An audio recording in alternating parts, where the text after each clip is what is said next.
Hello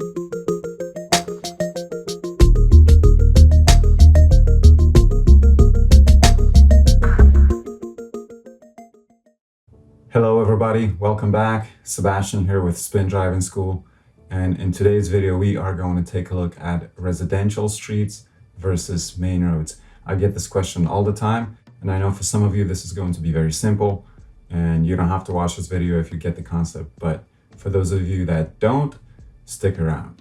So the main difference between residential streets and main roads generally is going to be some sort of a divider in the middle of the road, whether it's a yellow single or a double line or a curb or some sort of a median or an island like boundary, let's say in Burnaby through Vancouver. So essentially that's it. Where in residential streets you will see no yellow lines or nothing dividing the road, thus the speed limit generally is going to be slower or lower. And sometimes posted. Sometimes you should just generally drive slower in residential streets because it is safer due to more pedestrians being present and just slower moving vehicles. And they're residential areas, so that's why. But that's going to be the difference. So if you see a yellow line, unless there's a speed limit posted, because the other thing is, even if you are on the main road, the speed limit may still also be reduced or increased depending on the city and municipalities, etc., etc.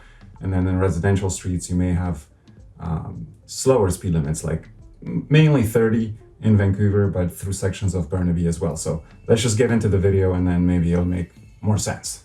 All right.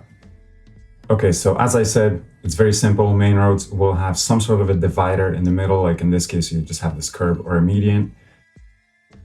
And generally speaking, main roads will be 2-lane or more, but single lane roads are also very common. Those will, let's say, be in more like residential areas like this one. But this is not a residential road. This is just a main road in a residential area. So the speed limit is still 50 here. However, obviously we have crosswalks approaching downhill. You should always drive a little bit slower. Anytime it gets narrower, you should slow down. Like in this case, if it gets narrow and you have less space, there's people getting into their cars, slow down, that's fine, even to 40, to 30, 35, depending on the road conditions and visibility and how narrow it is. So you always drive for the road conditions and visibility and the space you have, let's say. Let's say this is a main road, but obviously we have a school zone, so we need to slow down to 30 when it's in effect. We also have a double yellow line, which means no passing.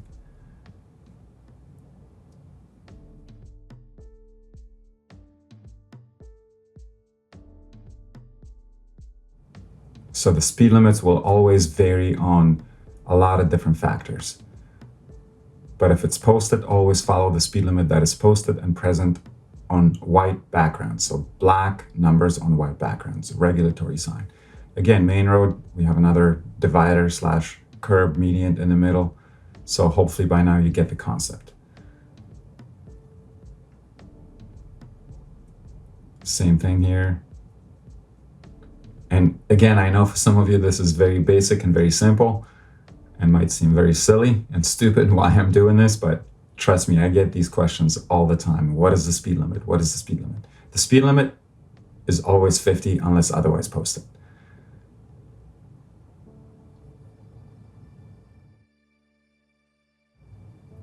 Playground zone.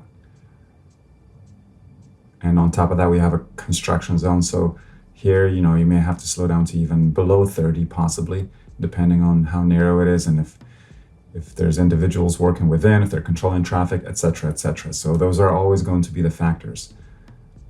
Road conditions. Another school zone or 30-kilometer zone. This is still a main road, though. Up until a week and a half ago, you'd be driving 50 here. Maybe 45.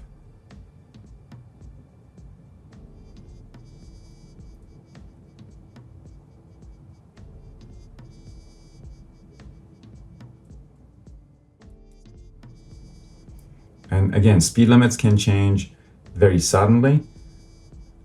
They can be affected by different things, usually depending on cities.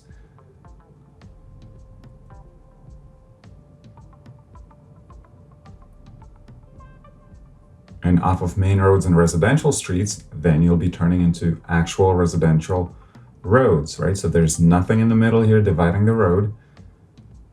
And with cars parked on both sides, it gets really narrow at times. So in those situations, yes, you should drive accordingly. And if you need to slow down, if you need to pull over for oncoming traffic or anything along those lines, then yeah, reduce your speed. Like I said earlier, if you're driving downhill in any situation and in any roads, you should always drive a little bit slower downhill, but specifically in residential streets like these. So again, nothing dividing the road in half, because sometimes you may have to drive in the center like this if there's vehicles parked on both sides. And then we have a 30-kilometer zone.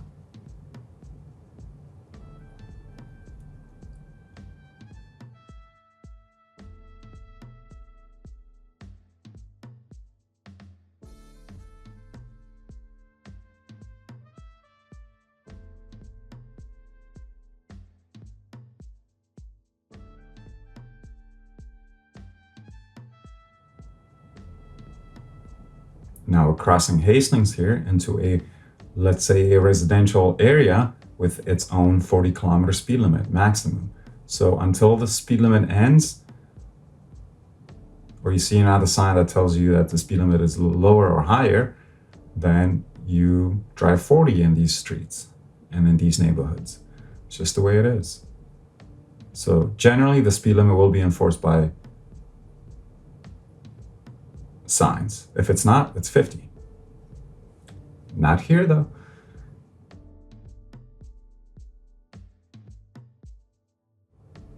So we're turning off a main road that was 30 onto a residential street that is also 30.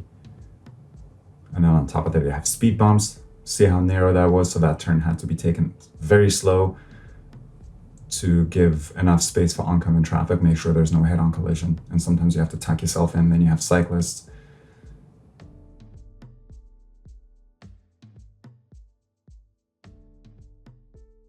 And I know this is very frustrating for some driving this slow. I get it, but I'm just telling you how it is, and I'm telling you what the rules are. The choices you make on the road are yours. Make good choices though.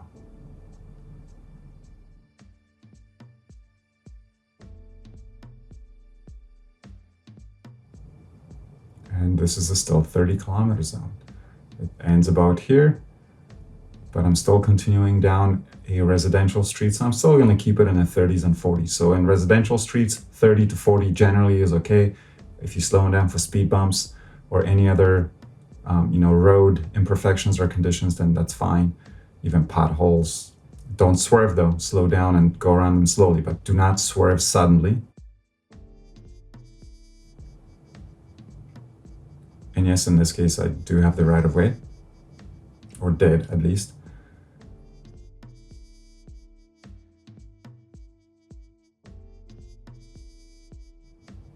And turning off of Hastings onto a residential neighborhood.